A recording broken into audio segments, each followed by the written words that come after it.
How to communicate when you're triggered. Have you ever been talking to somebody and they said something, they did something, or maybe you thought about a memory or something like that, and the next thing you know, there was an intense reaction in you. Maybe they didn't see it, but you felt it. They said something, but it reminded you of something else, and you got triggered. That's the word that I'm going to use today. And we're going to talk about how do you communicate when you get triggered. Let's be honest, when everything is good, you're good.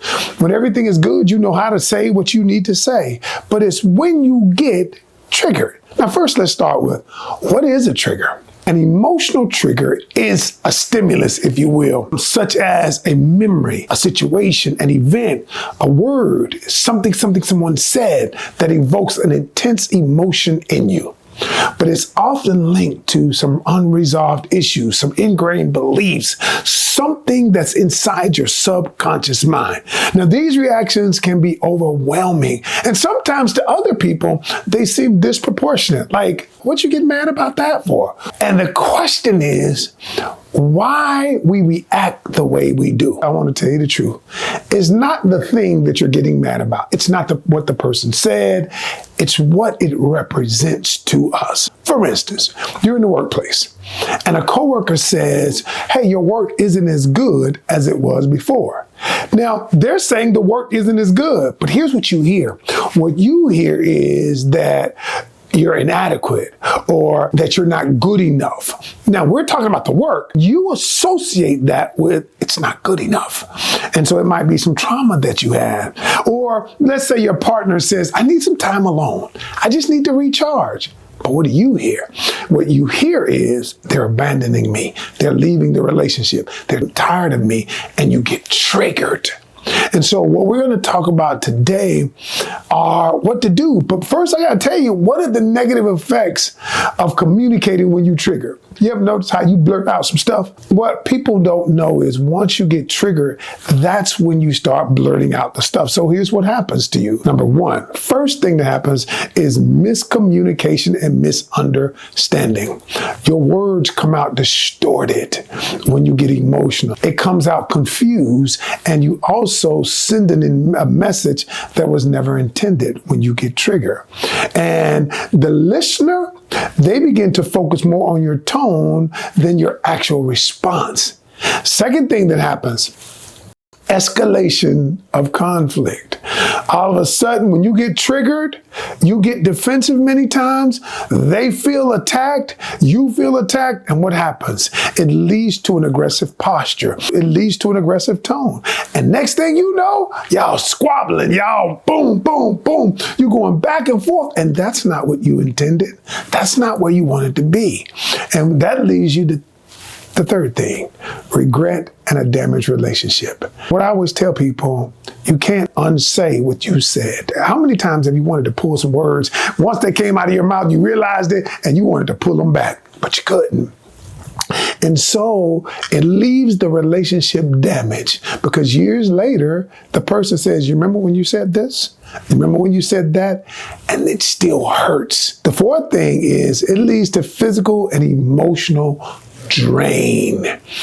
Creates more stress. So cortisol is a hormone that is released. It floods your body when you're stressed, and that makes people gain weight. What the body is doing is attempting to protect itself, but there is a better way to protect itself based on how you communicate. And the last thing, the last number 5 things that happen is it's a reinforcement of negative patterns. So all of these things, when you get triggered, you know, they happen. How do you what do you do when you get triggered? How do you communicate? First thing is you got to understand this. You got to be conscious that you're triggered. You got to be conscious that there is something bothering you, that there is a reaction in your central nervous system. So the first thing you do once you're conscious of it is step 1, you pause. Step 1, you pause. And now why do you pause? Okay, I'm going to let Coach Ken explain this to you. So there are 2 parts of the brain I want you to understand. There is the neocortex, which is where our logical stuff happens. And then there is the amygdala, which sometimes called the limbic part of the brain is up here. The amygdala controls all of your emotions. Some people call it the lizard brain or the primitive brain. Okay, why is that? Because you ever notice how when you get triggered, what happens is your primitive brain, your amygdala, your limbic part of your brain where your emotions go, it's controlled. Instantly, you get emotional. Why? That part of your brain takes over. You ever notice how when somebody gets you triggered, you do something immediately because you're controlled by emotions. So what we want to do when you get triggered is give time that your neocortex, the logical part of your brain, can take over. And so most of the things you do when you're triggered, you lash out. You ever notice how when you get upset, when you get triggered, none of the stuff you do is rational. When you key up a person's car, that ain't rational. When you yell at a person, when you say things that you don't really mean, but you're attempting to hurt the person, that's not rational. So step one is pause and be silent for 7 to 15 seconds. Well, why do you say that? Because what we're doing during that time is when you don't react, the neocortex part of your brain gets to take over, and now you get to respond versus reacting. The time is just giving that part of your brain to take over your emotions and your behavior. So if we can push past that, then we can avoid saying the things that you don't mean, doing the things that are contradictory to the outcome you want. Step 2. Take 5 to 10 deep breaths. Now, why do I want to do that? And what do I mean by deep breaths? I'm not talking about this. That's shallow breathing. I'm talking about deep breaths from your belly.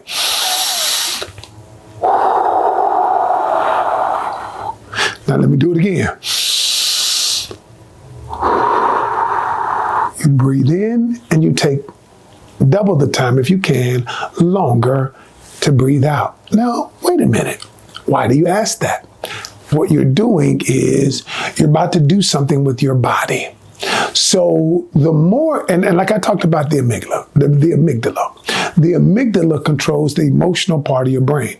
So whenever you get triggered, what the amygdala is telling you is that, there is a threat, and it's yelling at your nervous system. Hey, there is a threat. When somebody says something you don't like, your body is preparing for battle.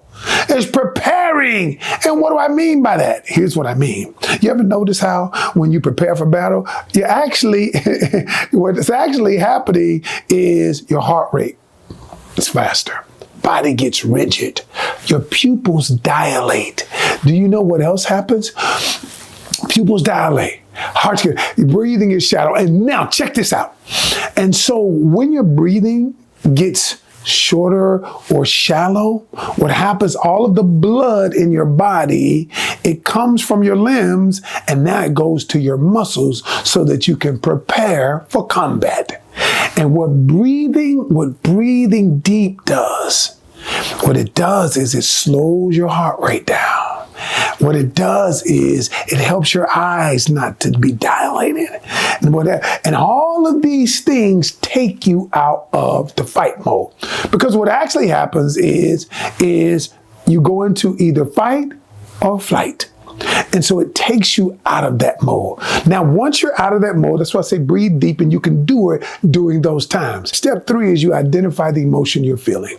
Okay? And when you say it, when you identify the emotion you're feeling, what I want you to do is I want you to explain the emotion that you're feeling. And I want you to simply say this. I notice that I am feeling undervalued. I am feeling angry. I am feeling frustrated. What you do is you label the feeling and you communicate it to the other person. And what I often tell my clients to do is not say what I'm feeling, is talk about it in third person. And here's what I mean. I notice that I am feeling dismayed. Now, notice that. I notice that I am starting to feel angry. I notice that I am starting to feel frustrated. I notice that I'm starting to feel rejected. I'm starting to feel undervalued. Notice what I'm doing. Now, I am not yelling. And so when you get triggered, you control your tone. The reason why I told you to slow down your breathing is because now you can express what you're feeling without activating the other person, without transferring that energy to them. And you say it by simply saying, I notice that I am feeling blank. I notice that I am feeling blank. Now, what you're doing is you're standing on your truth, but you're telling the person what you're feeling, okay? Then step 4 is simply say why you're feeling it. Why you're feeling it. You say, I'm feeling blank because I'm feeling disrespected because you raised your voice at me. I'm feeling this because of this. I'm feeling insecure because you are taking calls from that other person. Now notice what I'm doing. Not only am I controlling the tone, I'm not justifying anything. I'm not deflecting. I'm simply saying what I feel. My tone isn't raised. My tone is controlled. Why am I doing that? Because I'm not transferring negative energy. And notice I didn't say you did blank. I'm saying I did. I feel. I'm noticing. And now, when I do it that way and not put it on you, the other person, I prevent you feeling attacked. I'm simply saying how I feel, okay? Then when I tell you why I feel it because blank. There is a powerful study that was out once. The powerful study was simply this. They surveyed 100 people. And in this survey, they asked them, hey, can I jump in line in front of you? All right? They gave them no explanation, no reason, nothing. 78% of the people said, no, you can't jump in front of me. There were some good Samaritans, 22%. But they changed one thing. They went back and they changed one thing. And that one thing was they asked the people, they said, can I jump in front of you? But they offered a reason why. I need to go pick up my children. I need to do this. I need to take my mom to the hospital. I need to do this. Do you know the percentage went up to 74% of the people said, you can jump me. Why? So when you're communicating, adding a reason why you're feeling what you're feeling. Hey, I am feeling disrespected because you raised your voice at me, or you're over talking and I can't get a point in. I'm feeling unheard because every time I attempt to say something, you interrupt me. And so here's the thing, y'all. When you're communicating, when you get triggered, the key thing is you don't want to transfer any energy that you're feeling to the other person because they can't hear your message, because they're focused on the messenger and not the message. And so once you do that, step 5 is simply this. Step away from the source. You say, hey, listen, hey, I need to take a minute to process what I'm feeling. I need to take a minute. So what I want you to do is step back from it. And you can simply say, hey, I'll come back and reconvene. I'll come back and discuss this later. Now, why do you do that? Because what you want to do, the emotion you're feeling, what we want to do is give you that opportunity to process that emotion. And then I can come back and discuss it appropriately. When I say discuss appropriately, without any deflection, and I'm saying without any blaming, without any of that, without any shaming, without any criticizing, I'm just simply saying, this is how I feel, this is why I feel, and this is the thing that I need. All right? Hey, listen, I hope this video was helpful. If you stayed this long, I applaud you. I want you to subscribe to my channel, and I want you to click the notification bell for more content just like this. Oh, and by the way, y'all, sometimes you don't know the words to say. I created the Pocket Communication Coach. It's like taking me around with you. And so what it does is it helps you find the right words at the right time in every situation. So you don't know what to say? All you got to do is pull up your phone, type in the Pocket Communication Coach. I want to say you hurt my feelings. Okay? And it'll tell you the exact words to say. PocketCommunicationCoach.com. See you on the next one.